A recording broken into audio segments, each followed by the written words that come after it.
On the second day of the 77th session of the United Nations General Assembly debates, it is a turn of President Muhammadu Buhari, who addresses the diplomatic community as the first speaker and his last as president. In confronting these challenges, he starts by going down memory lane to the time when he first served as military head of state in 1984 and makes a pledge to ensure a successful and credible transition of power in 2023.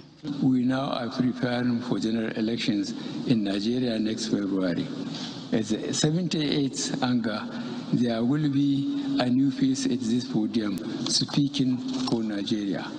Ours is a vast country, strengthened by its diversity and its common values of hard work, enduring faith, and a sense of community.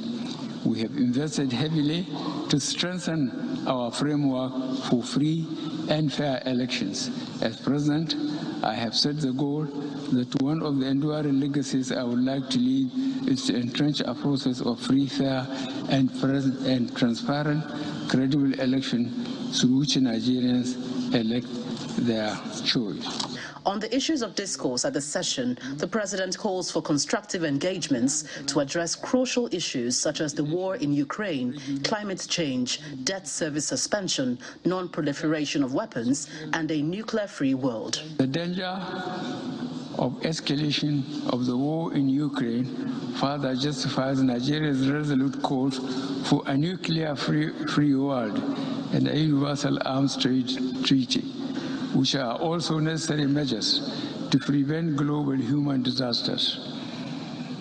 In this regard, we must find quick means to reach consensus on the nuclear non-proliferation treaty with related commitments by nuclear weapon states. He reiterates his request during the 76th session, calling for an outright cancellation of debt for developing countries facing severe liquidity challenges.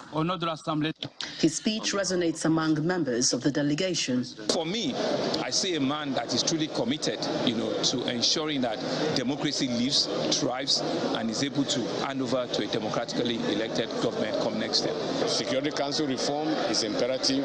Reform of IMF and other institutions are imperative. So the right notes at the right time and a final reflection that although the world is becoming more complex, the challenges are many, but he ended up on a note of hope, not only for Nigeria, for Africa, but the entire world. The president has also joined other member states in the call for a reform of the UN Security Council and other UN agencies, underscoring that this change is long overdue. Only hours ago, presidents of Brazil and Senegal opened the ceremony with this fundamental appeal, which they say is critical to reasserting the influence of the United Nations going forward. From Manhattan, here in New York, Gloria Umezuke, Channels Television News.